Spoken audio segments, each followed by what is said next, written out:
Renouveau TV filɛbaw an b'a fɔ a ye ko a ni su aw minnu bɛ su la aw minnu bɛ waati wɛrɛ la aw sigiyɔrɔ la an bɛ aw fo a sigiyɔrɔ waatiw la k'a jira aw la k'a fɔ nin aw ka jɛmukan ye jɛmukan min n'a bɛ wele ko sariya ni aw ka hakɛ sariya ni aw ka hakɛ jɛmukan in hakilina min y'a sigi o de ye k'a fɔ maliden kelen kelen bɛɛ ka se ka kiriko faamu i yɛrɛ kɔrɔ ɔ kiriso a baara bɛ kɛ cogo di kiri donda ye yɔrɔ jumɛn ye a bɔda ye yɔrɔ jumɛn ye ayiwa jɛmukan in an b'an to a nɔfɛ dɔɔni bi fana ala ye maa wele dɔ don an garisɛgɛ la kumakun fana bɛ an bolo nka yanni an ka da don kumakun na an ye maa minnu sɔrɔ ayiwa an bolokɔrɔ bi o ye Musa Gindo ye Musa Gindo n y'a dɔn k'a fɔ filɛbaw a b'ale dɔn ka kɔrɔ Musa Gindo ye magistrat ye a y'an ka kɛnɛ sɔrɔ Musa i ni ɲankuma an filɛbagaw bɛɛ fo bɛɛ ni su komi kɛlɛni filaw yera bi ayiwa kɛlɛ tɛ yen ayiwa i b'a fɛ ka ko in yuguba de wa i ka maître nana sisan comme ni président n'a bɔra maître tɛna sɔrɔ naani don wa problème t'a la a k'a fɔ ayiwa Musa Gindo ale tɛmɛnen kɔfɛ fɛn min ye maître Cheikh Umar Konare ale ye sɔrɔnani donba ye avocat don maître i ni ɲankuma somɔgɔw ka kɛnɛ taara se a kɛlen bɛ tile filanin ye sa o wayi dɔɔni ayiwa bisimila an y'a fɔ ne cogo min na Musa Gindo ale ye magistrat ye ani maître Cheikh Umar Konare ale ye avocat ye an n'o de ye ɲɔgɔn sɔrɔ bi kumakun ye min ye o ye k'a fɔ kiiritigɛso dɔ bɛ an fɛ yan a bɛ wele ko haute cour de justice ayiwa ani o yɛrɛ kiiriso in ye kiiriso siya jumɛn ye a ka baaraw ye jumɛn ye a bɛ tɛmɛ sira jumɛn fɛ maa jumɛn ni maa jumɛnw de bɛ tɛmɛ a kiiri ɲɛkɔrɔ ni gɛlɛya kɛra ani danfara min fana bɛ o kiiriso ni kiiriso tɔw ni ɲɔgɔn cɛ an bɛna an da don o de la nanzarakan la n'i y'a mɛn ko haute cour de justice ayiwa kɔni b'a jira k'a fɔ o ye fɛn yangalen ye nka maître bɛ an kɛrɛfɛ yan Musa Gindo fana bɛ yan an bɛna an da don o la o kumana aw gɛrɛsɛgɛ mana kɛ min ye walasa aw ka se ka faamuyali sɔrɔ a bɛɛ lajɛlen kun ye nin kiiriso ninnu fɛn fɛn bɛ yan aw ka se k'a dɔn a kiirisow ye mun de ye baara jumɛn de bɛ kɛ ye i kan ka taa ye waati jumɛn sabu n'i t'i taa fa dɔn kiiriko la a dɔw b'a la a bɛ gɛlɛya kosɛbɛ o kumana ni maa fila de b'an bolo kɔrɔ an bɛna nin kumakun ninnu ni ka ninnu walawala Musa Gindo ko haute cour de justice nanzarakan la n'i kɔni ko haute o kɔrɔ ye ko sanfɛ kiiritigɛso sanfɛ kiiritigɛso a fɔ ko haute cour de justice a fɔ ko cour suprême suprême ni haute nin bɛɛ ye sanfɛ fɛn ye nka ni nɛɛ ma don ɲɔgɔn cɛ sariyatigɛlaw fɛ k'a ɲɛfɔ an ye an tɛ fɛn faamu a la ayiwa ko la haute cour de justice o ye kiiriso dɔ ye an fɛ yan kiiriso siya jumɛn de don dɛ effectivement Antoine i ka ɲininkali diyara ye i y'a fɔ cogo min na an bɛ démocratie de la sariya senba dɔ b'an fɛ yan n'an b'a fɔ ma ko constitution n'an ka sariya bɛɛ bɛ ta o la o de bɛ i ye kiiritigɛsoba min fɔ i y'a fɔ cogo min na haute cour de justice a yɔrɔba don min y'a kɛ kiiritigɛsoba ye parce que a bɛ se ka nɔminɛni kɛ mɔgɔ minnu na olu ye mɔgɔbaw mɔgɔ tɔgɔ bɔlen ye wala o de kama o fɛn yera a fɛ mais maintenant pour que ka sɛbɛntiya d'a ma an b'a fɔ minnu ma ko institution an ka institution ka ca a bɛ 8 a bɛ olu cɛla bon maintenant ale dabɔlen bɛ ka kiiri tigɛ président de la république ni o filila n'o ye sariya sɔsɔ ale ka n'o ka kiiri bɛ kɛ n'a bɛ ma ko trahison o bɛ kɛ ale niveau la n'i nana ka lajɛ ministre ani minnu bɛ gouvernement na n'olu fana ye sariya sɔsɔ n'o ye sariya kumabaw ye an bɛ tila ka don olu kɔnɔ ale de sariyalen bɛ k'olu ka kiiri tigɛ bon o de kama a dɔnnen tɛ mɔgɔw fɛ kosɛbɛ mais an ka sariya senba n'a fɔ constitution o de y'a annoncé k'a fɔ a kan ka kɛ o sariya senba kɔnɔ n'i ye o article 95 ani 96 o de b'a ɲɛfɔ a bɛ baara kɛ cogo min na a bɛ sigi yɔrɔ min na a ka siège bɛ yɔrɔ min na jɔn de b'a fɛ bon maintenant a ka fanga n'a ka fɛnw bɛ sɔrɔ min na o ye o constitution ye n'i y'a lajɛ tuguni n'i k'i bɛ kɔlɔlɔ dɔ ta ka se n'a ye mɔgɔ min poursuit o tigi fana ye bɛ kɛ mɔgɔba ninnu de ye bon i b'a sɔrɔ o fana o ye ministre ni u ka baara kɔnɔna na n'u y'i sɔsɔ a tɛ comme sisan ni ministre min bɔra sisan ou bien ni président bɔra n'a y'a kidan kɛ k'a fɔ ko o bɛ taa di cour ma ka o baara kɛ o tɛ dɛ a bɛ komi sisan n'a b'a ka baara la n'a ye sariya sɔsɔ a ka baara kɔnɔ n'a ye sariya sɔsɔ n'a ye détournement ninnu kɛ n'an b'a fɔ ma o trahison n'an b'a fɔ o ma tuguni ka faso nafolo ou bien ka tiɲɛni lase faso ma ou bien ka jɛ ni mɔgɔ wɛrɛw ye faso juguw ye k'olu ladon ka na ko se faso ma ba bɛɛ b'olu le kɔnɔ mais k'a fɔ n'u ye accident ou bien n'u ye mɔgɔ nɛni k'o bɛ ta cour o tɛ ta o kɔnɔ u bɛ taa an ka bolo wɛrɛ kan ko m'o t'an ka ɲininkali ye pour que k'i ka kiiri ja fɛn ɲininkali joona i ye min fɔ a kan ka dɔn mɔgɔw fɛ a bɛ sigi cogo di a bɛ baara kɛ cogo di maintenant n'o cour nana ye sisan assemblée komi n y'a fɔ an bɛ démocratie la a m'a fɔ ma démocratie de représentativité politique ko de do élection de mɔgɔw lase bon député minnu bɛ ta député 447 olu bɛ ta an ka circonscription bɛɛ kɔnɔ olu bɛɛ n'olu ka jɛ olu de bɛ na yen nɔ n'olu nana ni o bɛ yen ni procureur i ye cour suprême fɔ o fana y'an ka sariya sanfɛ belebele yɔrɔ dɔ ye n'o fana ni président min ye tiɲɛni ale de bɛ assemblée saisi bon n'a ye assemblée saisi sisan assemblée de fana bɛ miiri o kan ka commission dɔ sigi ni magistrat 5 bɛ don o kɔnɔ bon président fana o commission na n'i y'a lajɛ haute cour la mɔgɔ 18 de don voilà mɔgɔ 18 u yɛrɛ b'u ka président sigi u cɛla bon olu bɛɛ ye député ye bon a bɛ se ka kɛ o bɛ sariya ni n'aw ta a fili fana se ka kɛ dɔw bɛ dɔ la ka se sariya dɔn bon o de y'a gɛlɛman ye bon sisan n'a ser'o ma président o de bɛ commission sigi ni magistrat 5 ye ni magistrat 3 ani magistrat 2 n'an b'a fɔ suppléant olu de bɛ instruction kɛ n'o ye sɛgɛsɛgɛli kɛ président ou bien ministre minɛnenw kan bon e k'i miiri k'a fɔ assemblée ye politique bulon ye gouvernement ye politique bulon ye anw ye sariya tigɛlaw ye bon o pouvoir 3 olu de bɛ baara kɛ a bɛ fɔ maa si kana don maa si ta kɔnɔ bon Antoine gɛlɛya fɛn fɛn bɛ kiiri tigɛ kan démocratie dugu la o de y'o gɛlɛya ye politique mɔgɔ b'u da don a la assemblée b'u da don a la imagine toi n'o y'a sɔrɔ ministre min ye tiɲɛni kɛ k'o ka tɛmɛ assemblée fɛ olu ye majoritaire ye laban est ce que olu bɛ se k'u labila comme maître bien olu sinalɔgɔ olu bɛ se k'olu sɛgɛsɛgɛ bon i y'a fɔ cogo min na bakuruba la haute cour de filɛ nin ye an ka fɛn kɔnɔ constitution kɔnɔ a bɛ baara kɛ cogo min na jɔn ni jɔnw bɛ don a kɔnɔ voilà. Ayiwa Musa Gindo o faamuna n bɛ taa maître Cheikh Umaru Konare fan fɛ haute cour de justice n'o ye sanfɛ kiiriso ye Musa Gindo bɔra k'i da don a la ani a bɛ sigi cogo minnu na kiiriso in yɛrɛ a y'a fɔ cogo min na ko député de bɛ a sigi o kumana a t'i n'a fɔ cour suprême bɛ yan fɛ cour d'appel bɛ yan fɛ n b'o yɔrɔ dɔn ayiwa o bɛ Misabugu walima o bɛ Banankabugu la n b'i yen yɔrɔ dɔn nka ni kiiriso in a yɔrɔ dɔnni ma yalima a bɛ sigi waati kɛrɛnkɛrɛnnenw de fɛ a bɛ minɛ. Antoine n bɛ lamɛnbaga bɛɛ fo ka Musa Gindo yɛrɛ fo ani baara bisimila i b'a dɔn faama ani fantan tɛ kelen ye sariya ɲɛkɔrɔ maître wala tɔgɔ de b'a la ko an ye kelen an tɛ kelen ye a fɔra ko bɛɛ ye kelen ye sariya ɲɛkɔrɔ n y'o de f'i ye n bɛ f'i ye o ye sariya ka nkalon dilannenw de i y'a faamu an tɛ kelen ye ni e ye ko kɛ sisan gendarmew ni fɛnw bɛ n'e cɛ sisan ka taa n'i ye Musa Gindo ninnu b'i juger k'i bila ka taa kaso la ayiwa nka président ministre premier ministre a fɔra k'olu tɛ se ka nɔ minɛ yɛrɛ ten ayiwa pour que olu ka nɔ minɛ donc olu bɛ nɔ minɛ haute cour de la constitution y'o de fɔ i y'a faamu loi wɛrɛ taara ka haute cour yɛrɛ taamasiraw dilan n'o loi de 1997 bisimila a fɔlen don cogo di ko ni président ye jamana janfa walima a ye ko kɛ a n'a ka ministres ko minnu n'a y'a sɔrɔla olu ye crime kow ye ko u bɛ nɔ minɛ haute cour la ayiwa n'i y'o fɔ ka ban o kɔrɔ ye donc vraiment i ye birifini ba da président kan ka sababu kɛ haute cour ye mun ye haute cour tɛ komi i n'a fɔ tribunal min filɛ Banankabugu la walima tribunal dɔ filɛ commune 1 na ko mɔgɔw bɛ t'u ka plaintes don président kama jamais o tɛ kɛ haute cour ye cour de ye min bɛ assemblée dama de kɔnɔ a juges bɛ olu ye députés de ye maa minnu b'o o députés sigi ye o ye majorité de ye nka an dun fɛ yen a ka ca Ala fɛ président ka jama o de ka ca député la kuma caman na pour que i ka se ka président nɔ minɛ haute cour la il faut que député sara saba o saba sara 2 olu ka voter k'a fɔ ko an ka président nɔ minɛ ayiwa yɔrɔ o ka gɛlɛn dɛ bisimila président ale de bɛ fanga la n'i y'a ye fanga la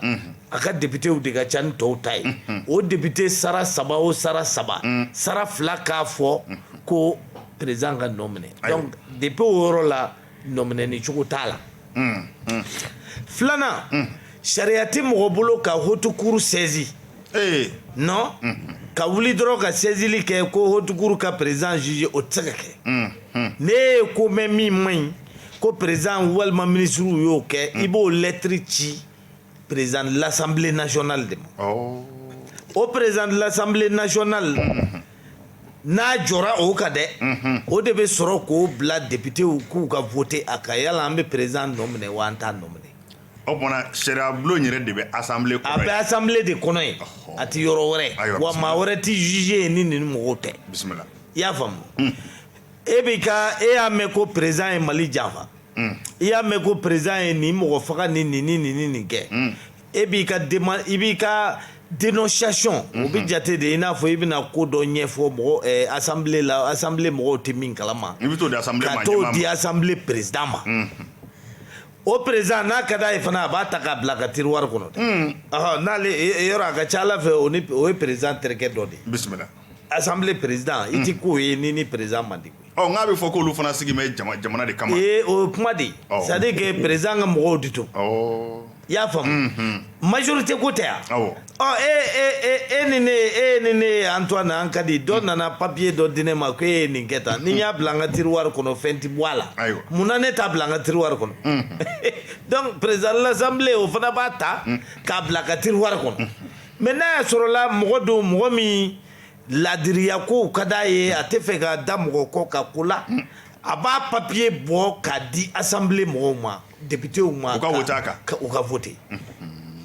donc ni député saba o saba fila sɔrɔla min y'a fɔ ko ka président nɔ minɛ nin ko in walima ministre nɔ minɛ donc o résolution de bɛ ta o vote in papier de bɛ ta ka sɔrɔ k'o di haute cour ma n'o dira haute cour ma haute cour ye députéw de ye olu tɛ juge ye u tɛ se ka enquête kɛ polisi t'u bolo gendarme t'u bolo enquête kɛcogo t'u bolo donc olu bɛ mun kɛ sisan olu b'o papier de ta k'o di cour suprême procureur général ma cour suprême procureur général de ye cour suprême nɔminɛnikɛla belebeleba ye o de bɛ nɔminɛnikɛla bɛɛ sanfɛ Mali la n'a y'o papier d'o ma o de bɛ sɔrɔ ka cour suprême fana mɔgɔw ɲininka de sorte que ko ka enquête daminɛ jugew dama de bɛ cour suprême na o jugew de bɛna enquête kɛ sisan o juge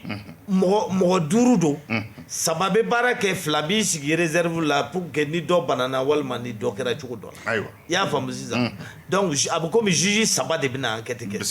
n'olu tilala o baara la waati min olu bɛ sɔrɔ k'o segin ka taa haute cour la assemblée kɔnɔ yen tuguni donc assemblée bɛ sɔrɔ ka jugement don fɔ an bɛ sɔrɔ ka o débat bɛ sɔrɔ ka kɛ bon mais min f'i ye a ɲɔgɔn ma deli ka kɛ Mali la dɛ depuis 1960 kabini haute cour in sigira a ma maa kiiri débat sigira mɔgɔ ma deli ka président wele a la mɔgɔ ma deli ka foyi kɛ siɲɛ kelen dɔrɔn gouvernement ye papier dɔ bila ka taa ko olu u ka jate la ATT ye jamana janfa mais assemblée y'a jateminɛ k'a fɔ i m'a ye dɛ janfa ma kɛ nin ko in na u y'a papier da k'a da voilà donc mɔgɔ minnu kan ka voter olu ko non u ma sɔn parce que ni députéw ma sɔn dɔrɔn c'est fini o y'a bannen même ni président ye mɔgɔ faga jama ɲɛna ni députéw ma sɔn a tɛ se ka juger baasi tɛ an bɛ tila ka segin ka na maître Seku Umaru Konare ale ye walawalali kɛ n bɛ taa Musa Gindo fa fɛ maître Seku Umaru bɔra ka walawalali dɔw kɛ sisan nka n'i ye haute cour in da k'a lajɛ i b'a ye k'a fɔ sariya bi kow ɲɛsigi i n'a fɔ a bɛ fɔ cogo ko mara de ye ɲɛsigi ye jamana kɔnɔ ni gɛlɛya nana kɛ ko assemblée tɛ yen walima ko députéw tɛ se k'a kɛ ka da ko dɔw kan jamana gɛlɛya dɔw kan ayiwa kiiriso bɛ yen min bɛ se ka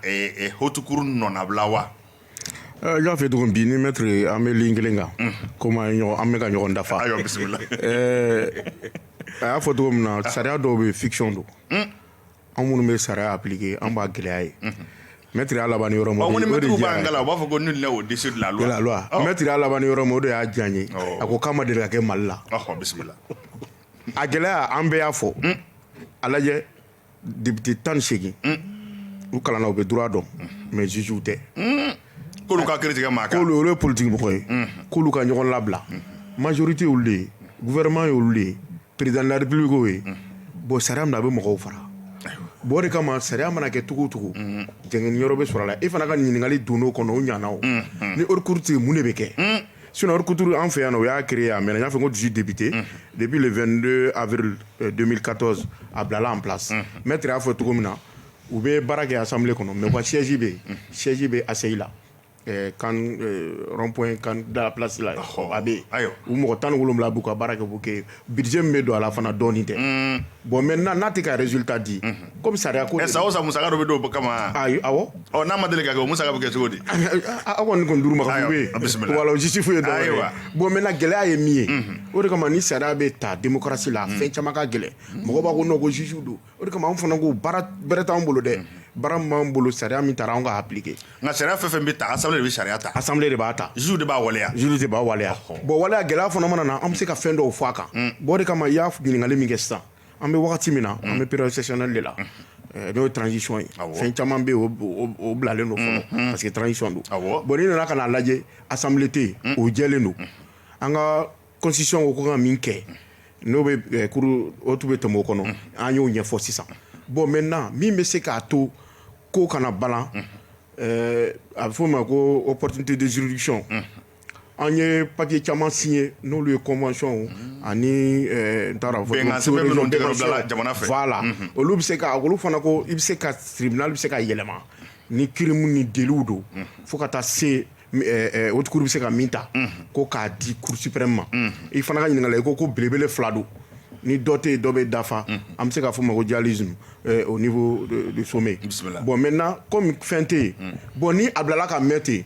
ko haute cour bɛna don jumɛn assemblée bɛna bila don jumɛn en place ka haute cour bila en place pour que ka bɛn nin ma parce que nin ta kɛra depuis avril 2014 a bɛ sen na a ma se ka baara kɛ maître ko depuis 1960 olu jɛlen don bon sisan ni a ma deli ka kɛ procureur bɔra a y'a ɲɛfɔ bɛɛ y'a faamu ka tila k'a fɔ tuguni jurisprudence minnu bɛ yen n'an b'a fɔ o ma sariya minnu bɛ di c'est l'ensemble des décisions ni décision minnu don juge bɛ se k'i lajɛ o fɛ ka lajɛ. a bɛ n'a fɔ hali ni fɛn dɔ ma sɛbɛn sariya kɔnɔ voilà yamaruya bɛ kiiritigɛlaw bolo u ka ɲɔgɔn ye voilà a k'u hakilina di walima ka danganiya dɔ ta effectivement procureur courage ta k'o fɔ ka tila k'a yira tuguni maliyɛnw na k'a fɔ a bɛ se ka kɛ a bɛ se ka kɛ juridiction min ɲɛfɛ k'o fɔ n'o ye cour suprême ye cour suprême chambre 2 de bɛ yen komi haute cour la a fɔra ko ka instruction di magistrat 3 ma ka 2 kɛ ka bila kɛrɛfɛ ni sɛgɛnna dɔ bɛ se ka don maître la fɔ a fɔ ma ko suppléant bon olu polisi t'u bolo gendarme t'u bolo o de kama anw ka baara la a tellement sɛnsɛnnen don f'i ka tɛmɛ unité d'enquête de fɛ olu de bɛ procureur informer ni procureur de la ye n'a sɔrɔ ni sariya gɛlɛn de sɔsɔra a bɛ sɔrɔ ka information dayɛlɛ n'a bɛ fɔ ma instruction a bɛ di juge d'instruction dɔ ma o ye duguma tribunal ye bon sisan sanfɛ a bɛ di olu de ma procureur général de bɔra k'a fɔ cour suprême ka u magɛn ka tila k'a fɔ bon dossier bɛ ta k'a di chambre la ka baara kɛ n'o ce qui veut dire que ni haute cour tɛ yen tribunal spécial bɛ se k'a fɛ n'a bɛ fɔ ma cour suprême o bɛ se k'a ta ba la k'a ka enquête kɛ k'a ban ka sɔrɔ k'a kɛ parce que sariya b'o yamaruya o yamaruya o de ka ɲininkali ye bon n'a tun tora tan fana ka sɔrɔ nin ma kɛ est ce que n'an tɛna bɛn k'a fɔ san 1 san 2 san 3 fo ka taa san 10 na an delila ka débat kɛ an bɛɛ par rapport à la prescription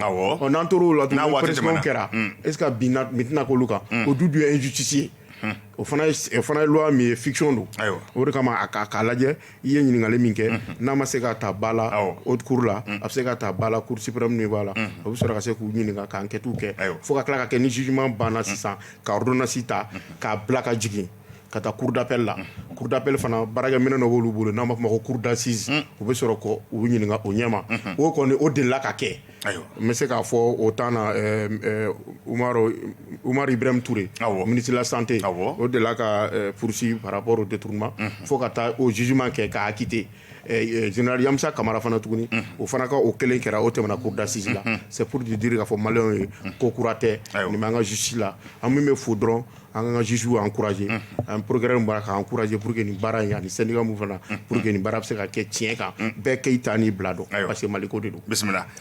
maître Sɛkumaru Konare tile filɛ in na a kuma sɛbɛkɔrɔ cayara an ka jɛmukan kumakun kɔni tɛ o ye nka i b'a ye k'a fɔ premier ministre kɔrɔ Sumani Boyi Mayiga a minɛli min kɛra a kuma sɛbɛkɔrɔ cayara n bɛ segin a kan an ka bi kumakun t'o ye nka fɛn min ye nin haute cour ko in ye a kuma bɔra o senfɛ kosɛbɛ ni dun y'a lajɛ kiriko la e yɛrɛ y'a fɔ i ka kuma daminɛ na ko fɛn dɔ bɛ fɔ ten ko nka k'o ti waleya sariya k'an bɛɛ ye kelen sariya ɲɛkɔrɔ ko kuma tɛ tiɲɛ e yɛrɛ y'o sɛmɛntiya mun y'a to kiiritigɛlaw fana ni ɲɔgɔn cɛ sanfɛ yɔrɔ yɛrɛ la i b'a ye k'a fɔ u bɛ ɲɔgɔn sɔsɔ kosɛbɛ o ɲɔgɔn sɔsɔ bɛ bɔ yɔrɔ jumɛn bɛɛ ka dalilu bɛ yɔrɔ jumɛn ni sariya kelen don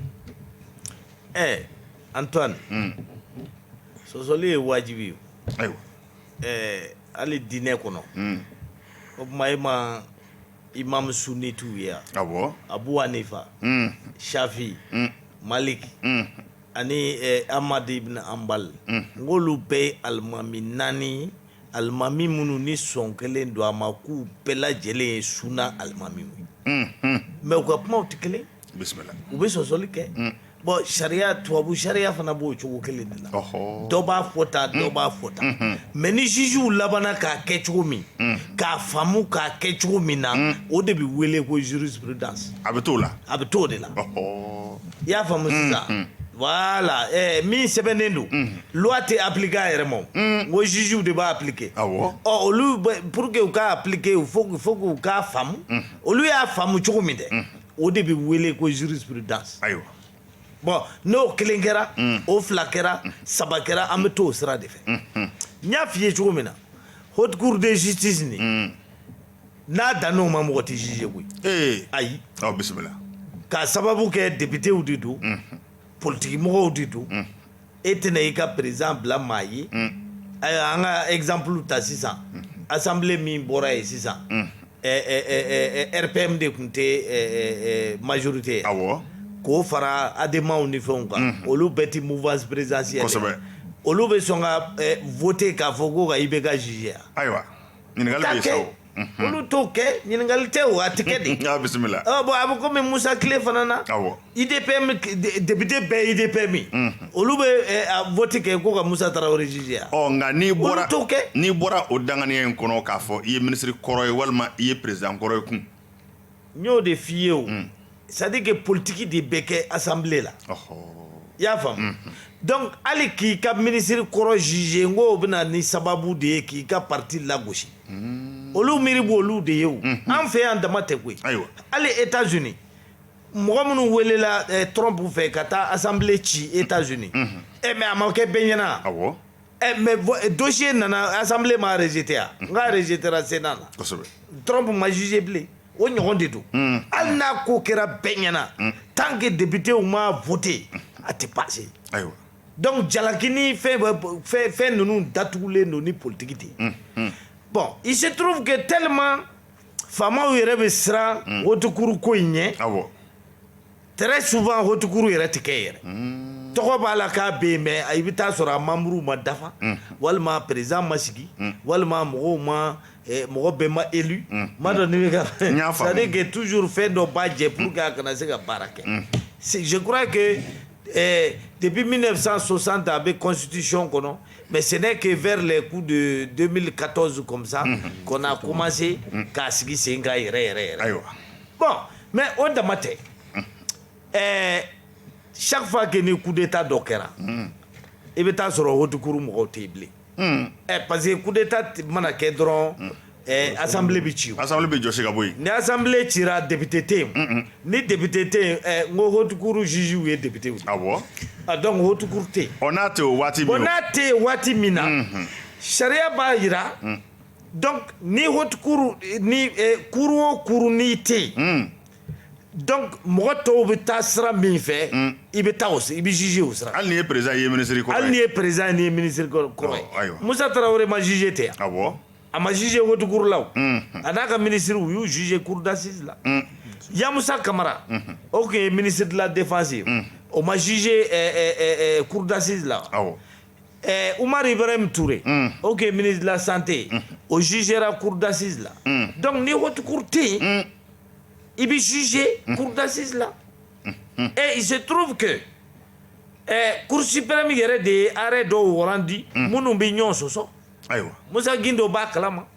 parce que waati min Yamusa bɛ juger par exemple au cour d'assises là haute cour tun bɛ yen waati min a bɛ yen mɔgɔw ma juger yen o kuma tɛ waati min a tɛ yen n'a tɛ kɔni i bɛ juger cour d'assises de la donc i kan ka taa sira wɛrɛ min fɛ i bɛ taa o sira fɛ mɔgɔ minnu b'a fɔ ko ni haute cour tɛ yen ko mɔgɔ tɛ se ka juger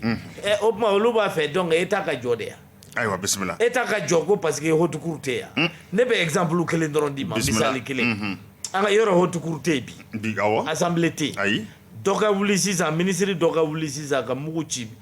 président sigilen na ou bien ka mugu ci a ministre ɲɔgɔn dɔ la conseil des ministres la a ye hakili la u b'a bila ka taa ko parce que ko haute cour tɛ yan o bɛ gɛlɛya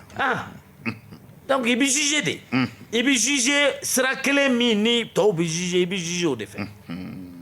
donc ni cour n'a tɛ yen jamana justice tɛ se ka jɔ ko parce que haute cour tɛ yen ayiwa voilà o de ye c'est le sens de l'article 625 du code de procédure pénale. O ko mun ko i kan ka juger yɔrɔ min ministres ni président ninnu u kan ka juger yɔrɔ min n'o ye haute cour ye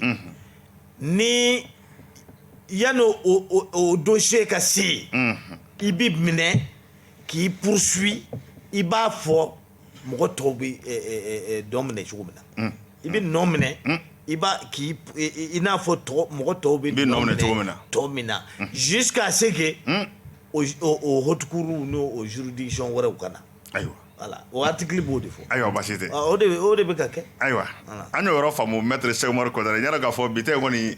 bi ta in ye sariya sira nin ɲɛ yɛrɛ ye Musa Gindo bi ta ka di bi ta in ayiwa baasi tɛ a bɛ faamu n'i y'a lajɛ an y'a fɔ haute cour min filɛ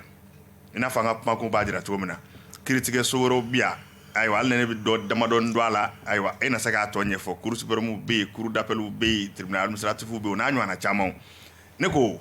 danfara jumɛn bɛ haute cour in ani kiiriso tɔw ni ɲɔgɔn cɛ n'i bɛ se k'olu ɲɛfɔ an ye.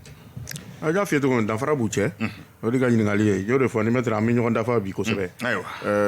an ka loi dɔ bɛ yen n'a bɛ fɔ la loi numéro 01 80 du 20 août 2001 n'o ye code de procédure ye o kɛlen ka jɛ ale yɛrɛ article kelen ta o fɔ article 613 fana b'o kelen de fɔ parce que n'i nana lajɛ cour d'assises filɛ nin ye plénitude ba de b'a bolo fangaba de b'a bolo a bɛ se k'i minɛ crime dɔ kan n'a ye ɲininkali nana bɔ n'a ye cour d'assises de ye kiiriso ye aw bɛ fini bilenman don kojugukɛlabaw bɛ kiiri yɔrɔ min na voilà n t'a dɔn ne ye ka bilenman don o kama bi olu ta o ye bon parce que n'o fana nana lajɛ sisan olu bɛ se k'ale kiiri n'a kɛlen don kiiri giriman ye infraction giriman ye ka comment on appelle ka ci ka kɛ correctionnel ye ka tila ka juger o nɔfɛ bon o bɛɛ b'ale bolo bon mun b'a bali k'a fɔ ko faama minnu bɛ taa cour fɛn nɔ ɲɛfɛ k'o tɛ se ka t'o ɲɛfɛ o de y'o différence ye i ye ɲininkali min fɔ a différence ye min ye parce que a fɔra de ko mɔgɔ mɔgɔ n'i ye faso janfa sûreté k'a tɛ to a la sûreté détenteur fɔ bamanan cogo min ka tila haute trahison ka faso yɛrɛ janfa ka sɔrɔ a ɲɛmɔgɔ mɔgɔw darila k'a ta k'a d'i ma ni président bɛ se k'a ye o kɔnɔ ni ministre bɛ se k'a ye o kɔnɔ ni même député bɛ se k'a ye o kɔnɔ bon comme politique de u b'a pirifini de sama k'a biri u yɛrɛ la bon o de ye danfara ni tɔw cɛ ye bon sisan danfara wɛrɛ min nana tɛ yen ni ale tɛ yen kiiriso wɛrɛ bɛ se ka jɔ n'o ye n'o ye cour suprême ye n'a ka juge à travers ses juges bon n'i y'a lajɛ cour d'appel fana na o fana différence o fana minnu juger cour d'assises b'o kɔnɔ bon ne la ka taa lajɛ fo dugu ma fana minnu bɛ crime tɔ ninnu kɛ i n'a fɔ fagali ka bin musomaninw kan ka bin denmisɛnninw kan n'a fɔ attouchement ani viol olu b'olu juger bon o danfara ye min ye fana ale fana ka danfara min sariya kumaba de kɛlen don k'o bɔ n'o ye constitution ye mais ale ta fanga wɛrɛ dilen b'a ma o député min na n'o ye 18 ye ani juge min bɛ bila u ka disposition kan ni a bɛ komi an bɛ o ni société falen ɲɔgɔn na a bɛ komi cour d'assises fana i b'a ye juge 3 sigilen don fini bilenman b'olu la n'o ye président n'a ka conseiller ye i b'a CCR 2 y'u kɛrɛfɛ bon olu fana ye jumɛn olu bɛ kale de ka kuma parce que olu bɛ sigidaw dɔn u bɛ se ka tribunal dɛmɛ ka information dɔw di bon maintenant haute trahison ani atteinte à la sûreté de l'État ou bien génocide ni fɛn caman bɛ yen nɔ olu se ka tɛmɛ olu ɲɛma ni nin tɛ o de kama a bɔra ka bila mais comme a nana ye dans la pratique comme an bɛ démocratie de la sariya ko de don n'o ye birifini sama ka biri yɔrɔ min sariya baarakɛlaw fana bɛ birifini sama ka bila yɔrɔ dɔ la n'o ye an ka cour d'assises ye ni fɛn bɛɛ bɛ se ka taa ye o de kama différence ba b'u cɛ ni dɔ bɛ yen dɔ bɛ se ka dɔ dafa parce que an bɛ sariya dugu de la ni sariya dugu fana bɛ ko maître y'a fɔ cogo min na sariya tɛ se ka jɔ ka bɛ ko nin kɔngo et puis kengoya fana b'o kɔfɛ a bɛ se ka kɛ ko bɛ taa a bɛ taa fo san 5 san 6 san 10 bɛ dafa sini ma sini o maître ninnu ka mɔgɔ bɛ ka fɔ a tɛmɛna e pourtant tiɲɛ de don n'a prescrit la a ka gɛlɛn bon maintenant n'a bɛ yen ni a ka kalan nɛgɛ bɛ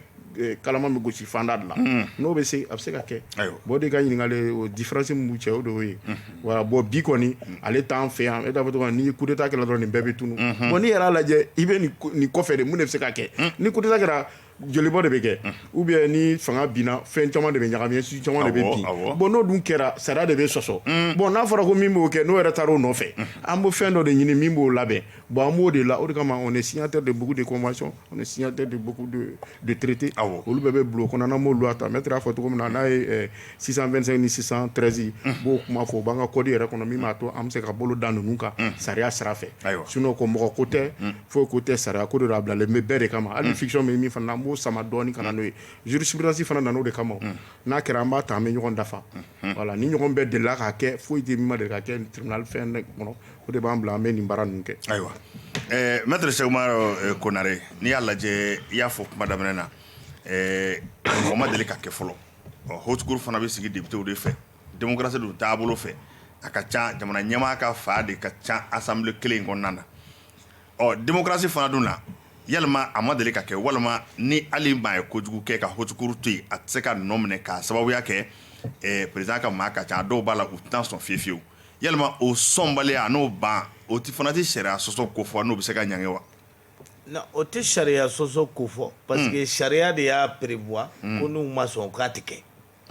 hali n'o y'a sɔrɔ a tigi ye kojugu kɛ ouais mais sariya de y'a fɔ ayiwa voilà sariya ko e ni ne ko n'anw ye ko kɛ k'u b'an minɛ ka taa n'an ye ko nka ko ni président de don k'o tɛ se ka kɛ ayiwa ko fo vote de ka kɛ o vote gansan tɛ dɛ ayiwa député o saba o saba fila ka sɔn donc i n'a fɔ assemblée 147 membres ni fo 445 bɛ wolonwula bɛ assemblée la fo o 120 ɲɔgɔn ka sɔn donc ni o tɛ sariya sɔsɔ ye parce que sariya de y'o o sigi n ka ɲininkali bɛ yɔrɔ min na n'o y'a sɔrɔ a sɛbɛntiyara président de ye nin kɛ bɛɛ ɲɛ b'o la ministre de ye nin kɛ o ye tiɲɛni ye sariya sɔsɔ da don nka député ma sɔn k'a labila o tiɲɛni bɛ to ten wa a bɛ to ten kɛ sariya tɛ fɛn o de b'a jira i la k'a fɔ adamadenw tɛ kelen ye mɔgɔ minnu b'a fɔ ko an ye kelen ye olu y'a kala papier de la ko an ye kelen ye constitution kalan fana kɛra an bɛɛ kun kala ekɔliso la ko an bɛɛ ye kelen maliyɛn bɛɛ ye kelen mɔgɔ tɛ sariya sanfɛ nkalon man kɔrɔ ye i y'a faamu wa voilà c'est à dire que fantanw ka sariya bɛ yen faamaw ta bɛ yen maître an m'o faamu bi o tɛ mali dɔrɔn ye dɛ n ye Donald Trump ta f'i ye ale de ye mɔgɔw wele k'u ka taa assemblée ci u taara ci wa foyi ma k'a la minnu taara ci u bɛ k'olu de juger président yɛrɛ foyi ma k'a parce que Sénat pour que ale ka nɔ minɛ il faut que vote de ka kɛ vote kɛra chambre des représentants sɔnna Sénat ma sɔn sariya dun ko fo chambre fila bɛɛ de ka sɔn donc le fait que kelen ma sɔn a banna nka démocratie fanga na o yɛlɛma bɛ se ka don da wa yɛlɛma bɛ kɛ loi kelen min ye nin sigi o loi kelen de b'a wuli il faut que loi dɔ de ka ta an tɛ nin o de kosɔn a bɛ k'a fɔ ko refondation refondation kɔnɔna na u ka loi dɔ ta min b'a to mɔgɔ tɛ bila sariya sanfɛ parce que en réalité an bɛ don min na i ko bi président bɛ sariya sanfɛ ministre b'a sanfɛ i y'a faamu tant que nin haute cour ko in bɛ sen na mɔgɔ dɔw de bɛ bila sariya sanfɛ tɛgɛ tɛ se ka k'u la abada lesi i y'a faamu donc a haute cour ko u k'a da kolon ci k'a file kolon ci k'a bɔ yen bisimila voilà n'i ye ko kɛ i ka nɔ minɛ i b'a fɔ mɔgɔ tɔw bɛ nɔ minɛ cogo min na voilà ayiwa o ye ne ka proposition ye bisimila voilà surunalidonba kumana avocat kumana e ye kiiritigɛla ye Musa Gindo ko mɔgɔ dɔw bɛ sariya sanfɛ an dun bɛ kalan la k'a fɔ k'an bɛɛ kelen sariya ɲɛ kɔrɔ avocat ka kuma kɔfɛ o jaabi ye jumɛn ye e bolo i bɛ min fɔ na ni ko bi an bɛ ɲɔgɔn fɛ voilà n'an taara ka kunte fo ka taa kiiri ban bisimila débat ban o bɛ se ka fɛ ayiwa e fana k'i dama dɔn a ko la voilà ne kɔni b'aw nɔfɛ sa o sinon an b'a ka fugula fɛ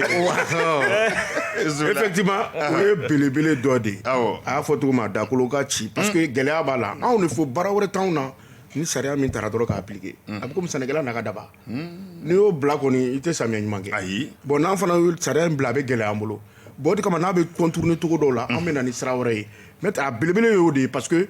a y'a fɔra ko haute cour maliyɛn tɛ se ka wuli k'a saisi o de gɛlɛya dɔ ye bon ni hali juge ni a tɔgɔ constitution ye fanga di anw ma ko kiiri tɛ tigɛ mali territoire si n'anw tɛ mɔgɔ tɛ gɛn ka bɔ i ka so n'anw décision tɛ mɔgɔ furu tɛ ta n'anw ka décision tɛ mɔgɔ tɛ don kaso la n'anw ka décision tɛ voilà bon n'i y'o bɔra an bolo ka taa di politique mɔgɔ la ko dɔ ye kojugu kɛ ko f'an ka taa an sara olu la or olu de dun ka ca an bɛ ka min ɲini n'o bɛ sanfɛ olu de sababuya la o y'i yɛrɛ sɔrɔ yen olu b'o labila suruku mana jɛ ni wara min kɛra ba kɔnɔ yɛrɛ la i tilala bon n'i nan'o la o ye gɛlɛya belebele ye ɔ n'i ye tribunal tɔw lajɛ e mana kɔlɔlɔma n'i sɔrɔ e bɛ se ka wuli ka taa plainte kɛ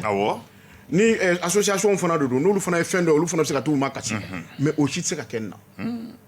bon n'i taara hali min yɛrɛ di o yɛrɛ di cogo min baara don n bɛna exemple dɔ ta n delila ka kuma fɔ yan a wagati Welesebugu juge ale ni député bila la ɲɔgɔn na an tɛna don o kɔnɔ député minɛna k'a datugu u nana u n'u ka avocat y'u banamini APR taara ka taa cour d'appel la an bɛ salle kɔnɔ wagati min o y'a sɔrɔ député faralen ɲɔgɔn kan u bɛ ka assemblée kɔnɔ u bɛ ka résolution ta résolution ye mun ye ko le pouvoir relève le pouvoir n'an ko an b'a bila ka taa kaso la o b'a bɔ anw bolo olu ko résolution awɔ député ko ten député ko ten bon o de ye fanga saba ye sariya ye fanga d'olu ma k'o kɛ wa voilà sariya de ye fanga d'u ma k'o kɛ a bɔ motion o motion bɛ taa bɔ résolution kan an fana tulo dara o kan ko n'i y'i bɔgɔtɔ ye politique la i ma da tɛgɛrɛ fɔ ma sariya de don an k'a labila siɲɛ wɛrɛ an ka jateminɛ kɛ a ye mɛ min nɔfɛ o député ka o résolution in o bi député dɔ in bɔ aw bolo wa o y'a bɔ an bolo de o de bɛ k'a f'i ye bamanankan jɛlen na pour que mɔgɔw bɛ ɲɛ mɔgɔw se ka bila o sɛbɛnnen don constitution de ko voilà ko député pour que i k'a nɔ minɛ fo a député ɲɔgɔnw ka voter k'a di justice ma wa hali n'u votera k'a di justice ma n'a ka d'u ye u bɛ vote wɛrɛ kɛ k'a fɔ juge ye a ka bila wa a bɛ bila ka da a mana fɛn fɛn kɛ kan fɛn fɛn ayiwa i y'a fanga ye wa olu de dun b'a ta anw minnu dun b'a appliquer sisan n'a fɔ ko ka dagolo ci an b'a fɔ tare kɛ parce que a bɛ baara nɔgɔya anw fana bolo parce que anw ta de ka gɛlɛn an mana kɛ cogo o cogo hali minɛ ka bila mɔgɔw b'a fɔ an y'a minɛ juge y'a bila o tɛ o sariya n'a tagabolo de don a ko kɛcogo fana ka da ɲɔgɔn na ou bien jɛgɛba bɛ yen ne yɛrɛ b'o mɛn ne yɛrɛ y'o mɛn yan de ko jɛgɛba bɛ jɛgɛ fitinin bɛ an dun ko k'an bɛɛ dun bɛ sariya mɔgɔ tɛ sariya sanfɛ n'o kɛra anw man ka kɛ o ne bɛ yɔrɔbu min don ne man ka don parce que ni ne yɛrɛ ye n kun siɲɛ o min kɔrɔ don min na ne fana ye n ka serment janfa parce que mɔgɔ ma ne don école la somɔgɔw don école la a bɛ fɔ kuma n'a fɔcogo de don i bɛ se ka siran mun ɲɛ sariya de b'i bolo n'i tor'o ko a banna solanɔbaw fana bɛ yen k'a lajɛ n'an y'a jɛngɛ ou bien n'olu y'a jɛngɛ an bɛ ɲɔgɔn dilan o bɛɛ de sariya cɛɲa yɔrɔ ye bon maintenant ni loi dɔw bɛ n'a bɛ mɔgɔw tɔɔrɔ komi an y'a fɔ cogo min na an bɛ fɛn de la transition la refondation ministre dɔw yɛrɛ sigilen b'o kama ni y'o fɔ bɛ se ka kɛ ta texte kan hali an ka code pénal min filɛ ani an ka code de procédure fɛn caman kan ka bɔ kɔnɔ parce que san 21 de b'u bolo bi bon loi dun bɛ évoluer de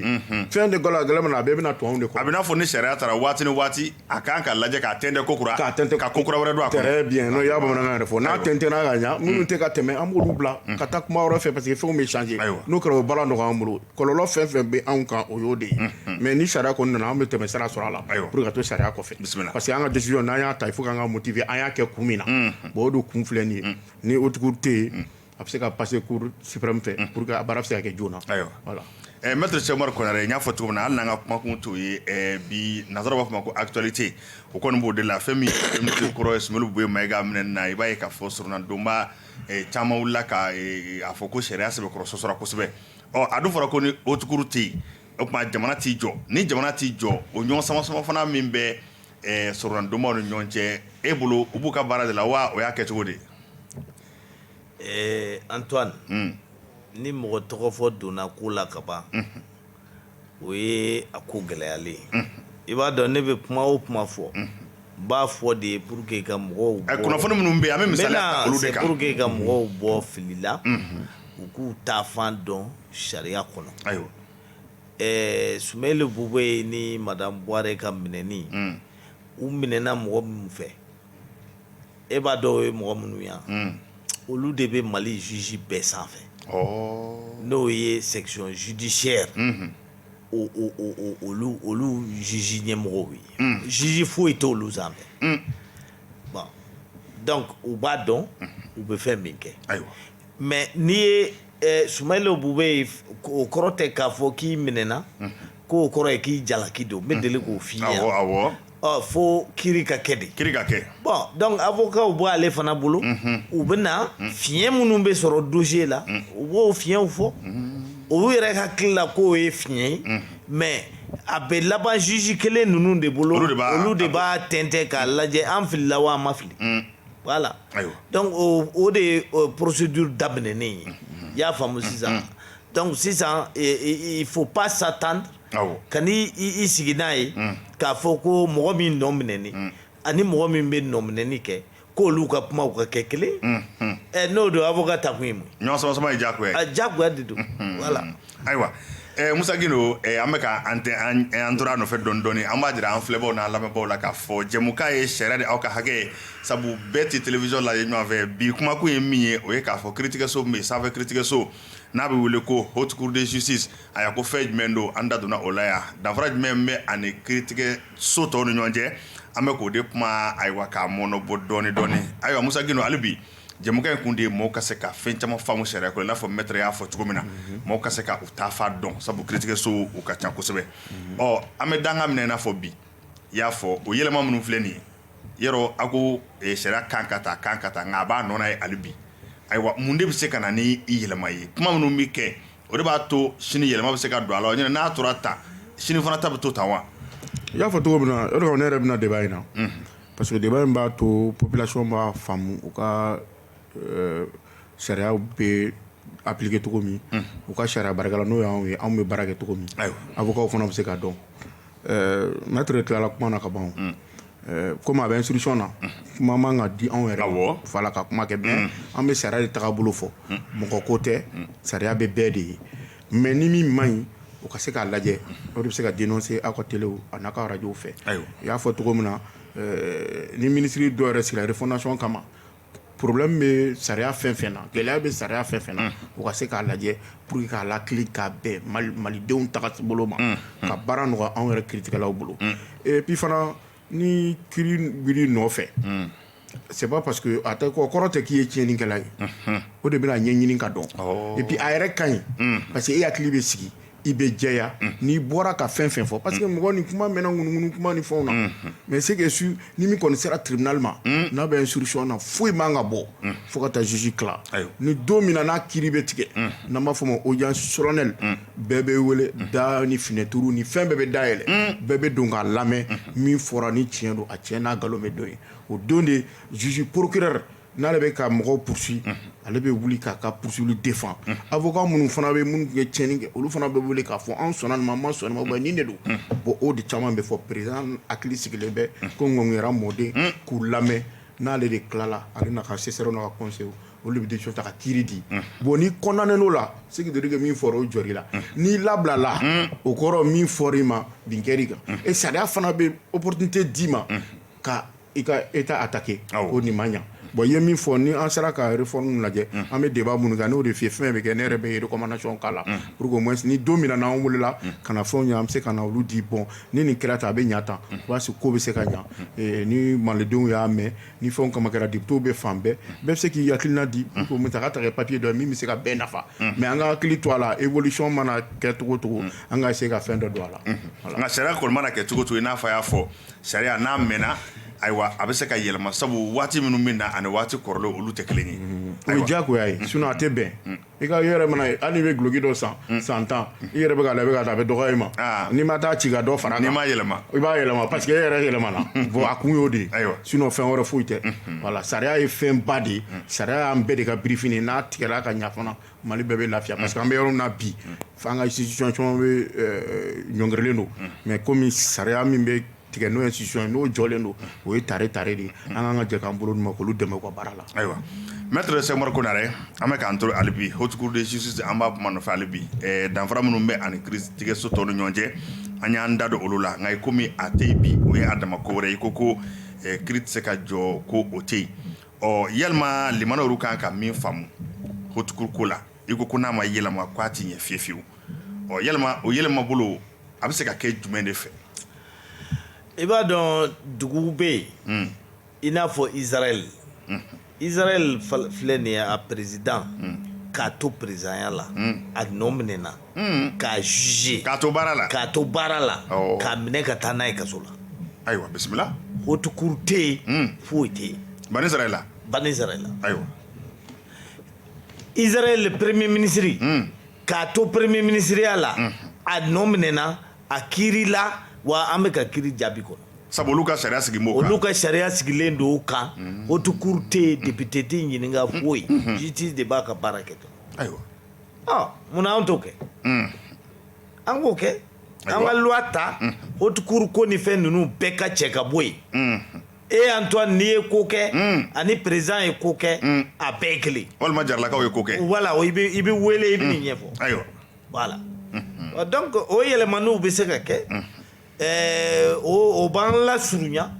kelenya la i y'a faamu sisan k'an lasurunya k'an bɛɛ ye kelen ye sariya la o b'an lasurunya o la mais sinon an bɛ don min na i ko bi an tɛ kelen ye dɛ ayiwa voilà ayiwa Musa Gindo an bɛ k'an turu ka taa waati a kɔni sɛbɛkɔrɔ boli mɛ ka ban n'a fɔra ko e yɛrɛ ka bɔ renouveau kumasoba kɔnɔ bi ni kuma ka ɲɛ an ka bi kumakun kan n'o ye haute cour de justice ye komi a bɛ fɔ tubabukan de la haute cour de justice sanfɛ kiiritigɛso don walima ne yɛrɛ bɛ se k'a fɔ cogo min na bamanankan la waasa maa min sigilen b'a ka togoda la nin waati in na maa min sigilen b'a ka mécanicien kɛyɔrɔ la maa min bɛ dɔgɔtɔrɔso kɔnɔ maa min mana k'a ka bureau kɔnɔ i mana kɛ yɔrɔ o yɔrɔ i k'a faamu ko haute cour de justice ye jumɛn ye kuma laban na kumaso kɔnɔ yan bamanankan ka gɛlɛ ayiwa n bɛna n débrouiller k'a fɔ haute cour de la justice ani an ka tribunal tɔw tɛ kelen ye parce que mɔgɔw ko maabaw de bɛ juger or sariya dun kɔnɔ maaba ko t'a la o de y'a danfara o de y'a kɔrɔ yɛrɛ ye wa a bɛ yen nafa t'a la a tɛ ka fɛn lase Mali yɛrɛ ma parce que o tiɲɛ o fana ka fɔ parce que minnu bɛ ka ko caman kɛ bi n'a tun bɛ ka juger sama sɔrɔ an bɔr'o la bon tribunal min fitinin fana n'olu b'u ka baara kɛ i n'a fɔ cour d'assises ni fɛnw bɛɛ bɛ se ka tɛmɛ o fana na o fana n'ale danfara ye o de ye parce que sariya man ka choix kɛ mɔgɔw ni ɲɔgɔn cɛ o de ye mais bakuru la n bɛ se k'a fɔ kiiritigɛ min bɛ yɔrɔ a bɛ sanfɛ mais kiiritigɛ min a bɛ komi kiiritigɛyɔrɔ foroko a bɛ komi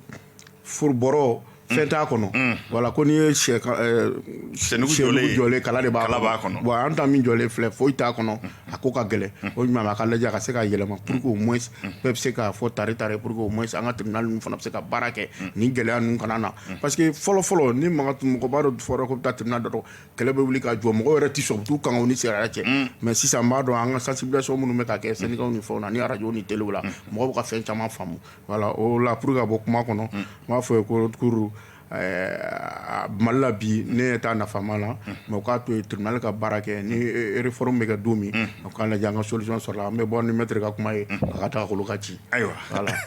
maître Sekubari Konare an bɛ kuma laban de ma bi jɛmukan la min ye haute cour de justice ye yarɔ k'a fɔ bɛɛ lajɛlen b'a fɔ nansarakan la e bɛ se k'a fɔ cogo jumɛn bamanankan la waasa togodalamaw ka se k'a faamu kiiriso min don an ka bɔ n'o ye haute cour de justice bɛ se ka wele de faamaw ka kiiribulon faamaw ka kiiribulon voilà fantan tɛ juger ayiwa faamaw ka kiiribulon président ministre olu dɔrɔn de bɛ juger ayiwa o tɛ faama kiiribulon ye bisimila an t'o fɛ donc o de don o yɛrɛ de b'a jira k'a fɔ ko nkalon caman bɛ démocratie kɔnɔ ayiwa voilà parce que an taara faransi dɔrɔn a bɛ n'a fɔ bi ta ye yɛrɛ kɔrɔfɔ ye dɛ an taara faransi dɔrɔn ka t'u ka loi ta k'u copier ka n'u bila yan voilà donc il faut que an ka segin a kan de a man ɲi a loi man ɲi n'i ye kojugu kɛ i tɛ se ka nɔ minɛ parce que fo députéw de ka voter députéw dun ye e yɛrɛ ka mɔgɔw ye donc u t'i labila ayiwa donc haute cour ni a bɛ na ni sababu de ye jugement yɛrɛ kana kɛ fiyewu i y'a faamu mais o dama tɛ o haute cour dama tɛ o ayiwa mun kelen kosɔn député tɛ se ka nɔ minɛ fo a député ɲɔgɔnw ka voter k'a bila sariya ka bolo kan yɛlɛma kan ka don o fana yɛlɛma kan ka don o la ayiwa hali Musa Gindo yɛrɛ min filɛ nin ye k'ale ye magistrat de ale fana tɛ se ka nɔ minɛ f'i ka passer tiriki tɔrɔkɔ caman na ka taa cour suprême ni fɛnw na u k'ale ni ne bɛɛ kɛ kɛɲɛ dɔrɔn an ka juge ɲɔgɔn fɛ ayiwa o ko bɛ cogo di ayi sa sera ɲɔgɔn tɔgɔ fɔ ma an bɛ t'o kɔfɛ an bɛɛ ka juge communiste sinon an da ka nɔgɔ bisimila voilà ne Guindo an bɛɛ ka juge ɲɔgɔn fɛ a tɛ ne sen bɔ a la ne ka to kɛrɛfɛ ayi non parce que bɛɛ de b'a la kuma dɔw fɔ i kan ka nɔ minɛ a président yɛrɛ b'a dɔn juge bɛ passer cour d'assises la juge y'u juge cour d'assises an faamuna i y'a faamu a ka donc tile o n'a ɲɔgɔnna caman de bɛ yen bɛɛ kɛlen don ka loi dɔ ta k'i yɛrɛ protéger n'o ye pour que i kana nɔ minɛ i y'a faamu wa donc olu ko ninnu ka dabila bɛɛ ka kɛ kelen ye n'i ye ko kɛ i bɛ nɔ minɛ et puis c'est tout voilà ayiwa an bɛ yɛrɛ fo k'i waleɲuman dɔn anw filɛbaw sariya de aw ka hakɛ bi aw tulo n'an ɲɛ gɛrɛsɛgɛ de kɛra nin ye an ka maa welelen kun ye Musa Gindo ye ale ye magistrat ye ka se maître Cheikh Umaru Konare ma ale ye soronnadonba ye avocat don ayiwa an bɔra ka kuma min kan o ye haute cour de justice ye bɛɛ lajɛlen kɔni i ta faamuyali sɔrɔ a la sanfɛ kiiriso min don maître ko faamaw bi kiiri yɔrɔ min na k'o de don ayiwa dɔw fɔra ko sanfɛ kiiriso ayiwa nin bɛɛ lajɛlen kɔni bɛɛ n'i ka faamuyali t'a kɔnɔ sariya kɔni a kuma sɛbɛkɔrɔ bɔgɔladɔnna bi kosɛbɛ an bɛ aw bɛɛ lajɛlen fo ni ka aw waleɲuman dɔn baara in ye jɛ ka baara ye aw Tafili Ture bolo tun bɛ nɛgɛ la ka taa se Fuseni ma an ka mago jama jigi ka se Baduma Bouakar Jara an b'a fɔ k'a waleɲuman dɔn nka yan'an ka bɔ i ka dɔn an lemanaw bɛ yen an bɛ foli las'u ma u bɛ jɛmukan in lamɛn kosɛbɛ min ye Musa Gindo ye ale bɛ Mɛnɛkura sugu la tulu feerela don an b'a fɔ dantɛ foli min na Usman Amion Gindo ale ye ministre kɔrɔ ye a fana bɛ an lamɛn kosɛbɛ Madani Tolo mécanicien don Sangaribugu an b'a fɔ ani fɛn min ye Mali kiiriso baarakɛlaw bɛɛ lajɛlen k'u fo k'u waleɲuman dɔn Seydou Jara ale ye commerçant ye nka a sigiyɔrɔ bɛn bɛ Ɲamana ma ani Amara Jakite ale bɛ Buguni Petrojigizɛmɛ o PDG don an b'a fɔ k'a waleɲuman dɔn ni Ala sɔnna ma duwakun wɛrɛ an na ɲɔgɔn sɔrɔ nin kɛnɛ kelen kan yan ka na ni kumakun wɛrɛ o la an b'a fɔ ko bɛɛ kelen kelen k'i wasa don i yɛrɛ la sabu diɲɛ fa bɛɛ ko ye don o don ye ko ye se ma kɛ maa don min o n'a fɔ nin kun ye bi ta ye a k'an bɛn waati wɛrɛ